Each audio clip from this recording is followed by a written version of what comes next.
Hi folks, welcome back to the channel and welcome back to the garage, and this weekend is an exciting one as it is the Goodwood Revival again. So I've done quite a few videos on the Goodwood Revival and I'll put links on the screen now for some of those ones, and I'm not going to do, door slamming, just an overview of the event like I've done previously, because this time what's different is that I'm camping at the Goodwood Revival all weekend for the first time, so it's going to be more of a review of that. So I'm travelling down there in the MG, and this morning I've been rather cheekily multitasking, so working here while I've been on calls, starting to get my stuff packed into the car.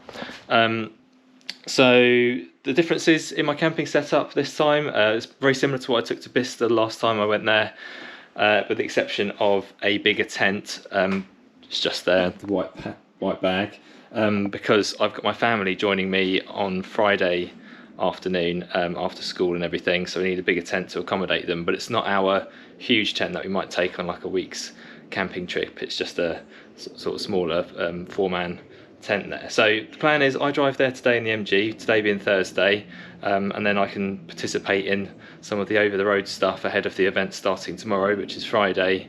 Family come down, they join me in the Discovery, which is kind of sprouting a couple of extra accessories now, so access ladder on the back and some light guards on the front just to make it look a bit more rugged, and a roof rack will join it sometime soon. So I'll do a separate video on the Discovery and the changes that I've been making to it, and how much it's cost me so far, because there's a few things that have happened with that. But anyway, very excited. Goodwood Revival, almost as good as Christmas, and hopefully you'll see me there putting up the tent.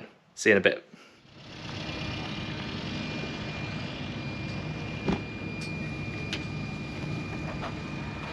Right, so here we are then, over the road at the Goodwood Revival. I got my tent put up okay. It didn't take me that long, but it's a lot more of a faff than my pop-up one that I've used previously, but it's a more robust tent, should stand up to a bit of wind and a bit of rain, as well as fitting the family. And I hope you can hear me actually, because there's quite a lot going on over the road as normal, lots of fairground attractions, as well as sort of bars and little pop-up stalls, but it's actually quite quiet. Apart from the music, it's very chilled and relaxed, not that busy, which you'd expect from not even the day that the revival's open really. This is just for people who've got tickets and want to come along early. They only started this a few years ago, I think, and it makes sense if you're camping and you're staying Thursday night, then why not come and get a beer, get some food, and have a bit of a party on the Thursday before everything kicks off tomorrow. So that's kind of what I'm going to do. I'm going to wander around some of over the road, the stalls that are more crowded tomorrow, will probably be a bit quieter today, and just get a feel for the place. Probably won't drink too much because I want to be up early in the morning to make sure I get a full day tomorrow, something I missed out on last year because we were late to the event last year due to traffic and stuff. So yeah, just really looking forward to the weekend ahead. Camping, I suppose the pitch size is quite small. It's not tiny, but you get your car on, you get the tent that I've got on, and that's pretty much it. Some people have got motorhomes that take up pretty much the whole space, so if you've got one of those large family tents that you can fit like 8 people in, you might struggle to get that on the pitch. You might need to spread it over 2 and might buy 2 pitches, put the cars on one, put a big tent on the other, that kind of thing. But yeah, seems okay. Quite crowded as you'd expect for a busy event, so I have to see what the noise levels are like, but after a few beers I'm sure I'll be well away. If I see anything tonight, I'll take some video of it. If not, it'll be tomorrow for day 1 of the weekend. See you then.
here we are then, Goodwood Revival day one, after a slightly eventful night, I guess. I ran into some people on the way back to the campsite after a few drinks over the road, and they very kindly invited me back to their place for a couple of beers, and it was great chatting to them. They're classic resto creations on Instagram. If anybody's on there, great to talk about cars and other bits and pieces. They've got 12 cars between them. Sam and Kirsty, I think their names were, if my hazy memory serves. 12 cars between them, ranging from Austin A35s to more modern machinery as well, classic Celica, MGBs, etc, etc.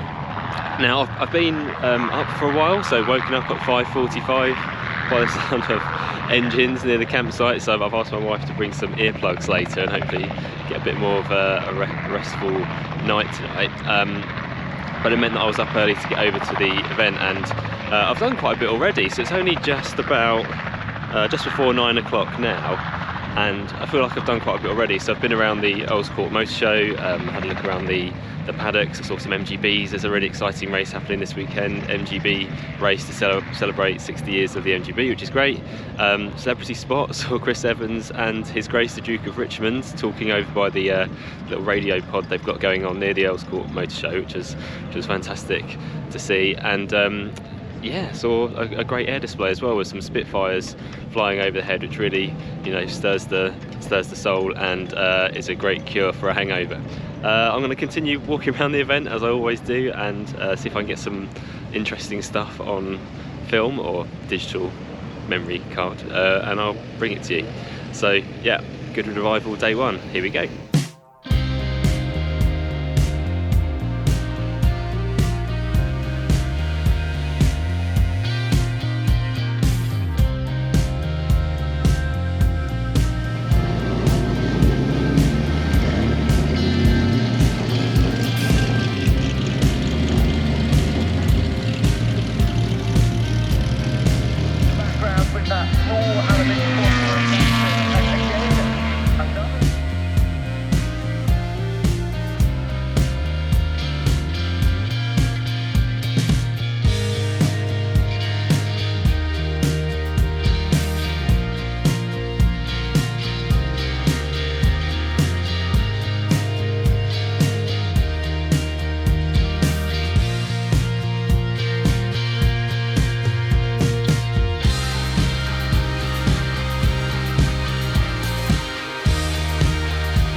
Previous unloading of internals, but that's all been sorted out now. Interesting to see a conversation we were having on Goodwood Radio this morning at 7 AM when we came on air earlier on 87.7. Well, what a day, and it's not over yet. My family are joining me in a minute. It's about 5 o'clock, and there's still some more track action to go. Actually, and you can hear some practice happening. There's been practice happening all day. It's been really good. But it's very loud. But having arrived yesterday, I do feel like I've had quite a lot of my Goodwood experience already, and it's quite tiring. Having started so early this morning, I feel like I've had a proper full-on day already, and there's still a Saturday and Sunday to go. So looking forward to seeing my family and kind of changing pace a little bit with the kids around. and enjoying the rest of the weekend. Hopefully bring you some more footage of that as the weekend develops. Hopefully some more of the actual wheel-to-wheel racing that will happen on Saturday and Sunday, and particularly the MGB race that's happening on Sunday, I think, afternoon. But for now, I think I'm gonna turn in and get my family settled in the tent and everything. So good night and see you tomorrow.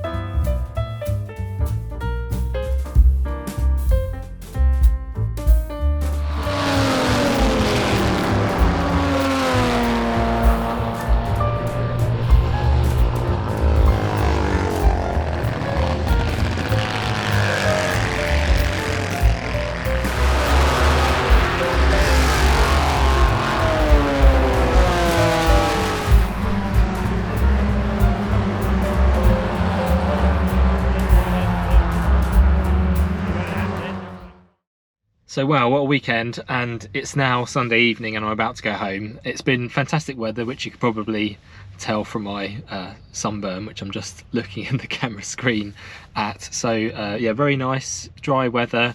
You don't normally get it for the full 3 days, so we've been very lucky this year. And I'm going to go through some of the highlights of this weekend, and I've written down a list actually, because there's been quite a lot that's happened. So one highlight, obviously, after I left you the other day, was my family turning up, so my wife and children, and that just adds like a really nice dynamic to the weekend, having Friday on my own and then having them join me, and it forces you to do some of the things which aren't just the car geeky stuff. So going to the fun fair and looking around some of the shops and that kind of stuff, which I wouldn't have normally done. So yeah, thanks to my family for joining me and putting up with my insane hobby. But yeah, they had a great time. They want to come again next year, which I'm very pleased about, which means I can go again for the whole weekend. They're moving on to the races. So as I've called out in other videos of mine, the Barry Sheen one is really good, the motorbike race. That's always quite eventful. That was great this year. The Sterling Moss Trophy, or the Memorial Race, again, really great. E-types and Ferraris and all that kind of good stuff. Really pretty race to watch, so I recommend that one. And then the headline event, sort of the RAC TT Cobras versus E-types, again an awesome race just to see these really valuable cars wheel to wheel in racing action. And St Mary's for the variety, so this is Minis, Ford Galaxies, Alfa Romeo GTAs, that kind of thing.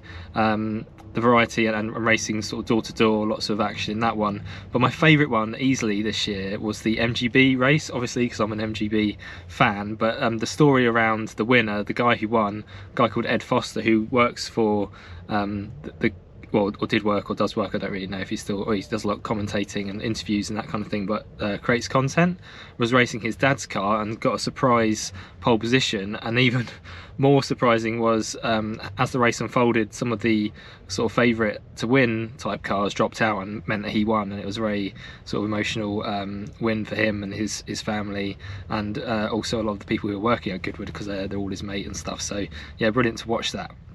So moving on from highlights to tips, I would say the good thing to always do at Goodwood is arrive early and leave late. Just avoid the queues to get in, avoid the queues to get out, and you'll make the most of the event by making the most of your day. For Goodwood Road and Racing Club members, the aerodrome roof was new this year. It was a really tiny sign by the aerodrome there to get onto the roof, but it was kind of an escape from the crowds, kind of in the hubbub, and you can get a drink up there and get great views of the airfield and all the goings on. And actually, one of the things I did look at or use this year a lot, which I haven't done in previous years, even though I've always got one, is the Goodwood radio. So this little dongle around my neck is actually just a radio tuned into the local radio station, and it's fantastic. So on the Friday, because I've normally been with people, I haven't really used the radio very much and just kind of relied on the tannoy announcements and that kind of thing.